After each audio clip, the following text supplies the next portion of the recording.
What's up, everybody? I'm Mr. Cox, and you're watching the Occupied Podcast. A quick little blurb today. Nothing has changed in a long time in the United States. This is back in the 80s. I want you to check out this clip. It's like 1988. Tell me if this doesn't sound familiar. Do you see any big, great men in the Congress today? Oh, there's a By and few. large, it's a low-grade stock. All they're interested in is getting reelected. When they hear a command from Israel, they jump, and as a result, we're losing friends. What do you mean? What do you mean? Hold it a second, Tom. What do you mean when they hear a command from Israel, they jump?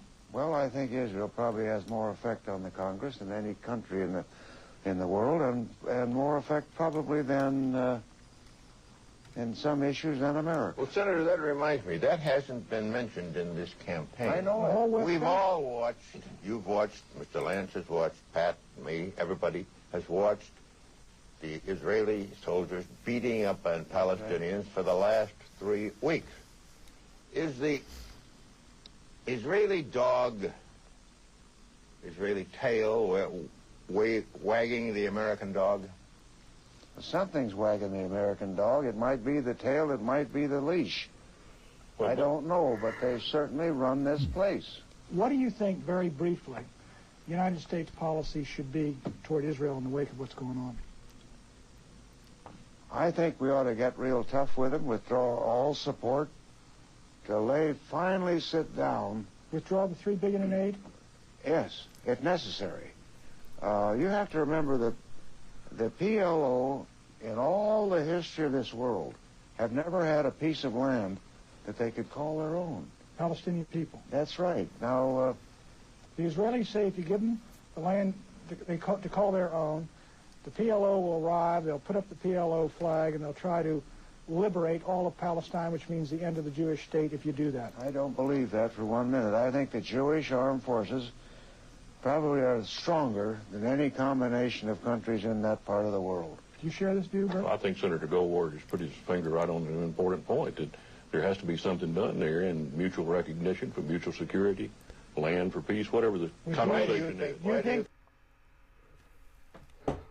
Isn't that fucking crazy? Sorry, I'm yawning here. So, the one thing I took from this was 1988. They're still playing the same fiddle, and we're still having the same discussions. They're playing us like fools. How are we having the same discussion nearly 35 years later, and we're still confused, and we still don't know what to do about Israel? Like, what the... How do you get this many fucking people fighting amongst themselves, wondering what to do with fucking little old Israel over there that's just chronically victimized by these dangerous Palestinians who throw rocks and live in mud huts, while you have 3 billion U.S. aid and all their weapons you could fucking ever ask for defending you. The Iron Dome. You can't... These guys, they're throwing rocks at the Iron Dome. You need an Iron Dome to fucking protect against rocks getting thrown at you? Hell, I mean, you probably should use their Iron Dome to protect your citizens from the fucking Hannibal Directive. Why don't you give that a shot? This didn't really come in that handy for Apaches. Anyway, so yeah, 1988, I was 4 years old. They're having the same discussions as we're having right now. I think I believe in a two-state solution. I think I believe in a no-state solution. I think I believe in genocide. If you can't figure it out, by all means, just kill everyone. What'd we do about it back then? Well, I think we're probably controlled by another country. What country allows another country to control them and just sits there and speculates about it? Well, that seems odd. It seems like they're running a show around here. I tell you what, I'm upset about that. Dude, if this was another country, all these fucking people would have their heads cut off. Well, maybe not any country, but there'd be some fucking consequences. It wouldn't be going on since before 1988, that's for sure. You fucking stick some motherfuckers and try to take over another country just by sticking a couple of people in there and just having them like vote, little throw a little couple elections, put in some bills. And then, I'm pro this country, yeah. They'll be getting dragged. If this was happening, there's actually something similar that happened. Not totally similar, but you guys remember Saddam Hussein, right?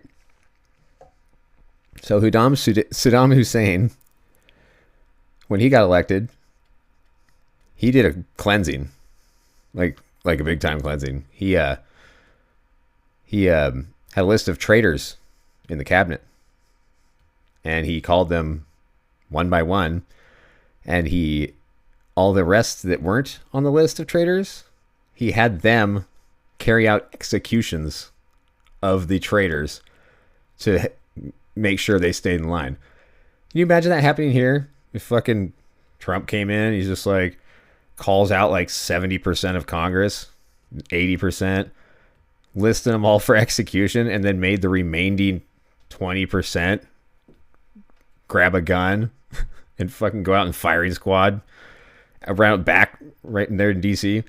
That'd be fucking mayhem. But that's what other countries are like. Here we're just like, well, this kind of sucks. I guess they're running the show. Well, I guess we might as well just keep giving them more money and not say anything about it. Yeah. Sounds great, guys. Way to fucking go. It's no wonder our national debt's through the fucking roof. Hasn't been Americans even running the show here. It's just whoever the fuck wants to lobby for whatever country they want to do it. They just treat America like a giant credit card they don't have to pay back. It's fucking rad. Like, yeah, just keep sending more weapons. There you go. We won't run out of money. We'll be fine. Scott Bessent just said that all the gold's accounted for in fucking Fort Knox. I'm like, oh, the $1 trillion in gold? Whoop-de-fucking do. What are we in debt? 38 trillion? Bit of overspending there. So, glad you still got that gold there, slick. Super tight. Anyway, that's my blurb. Gotta go. Have a good day. Be sure to like, subscribe. I'm on Substack. I'm on X. Mr. Cox Talks. Take it easy.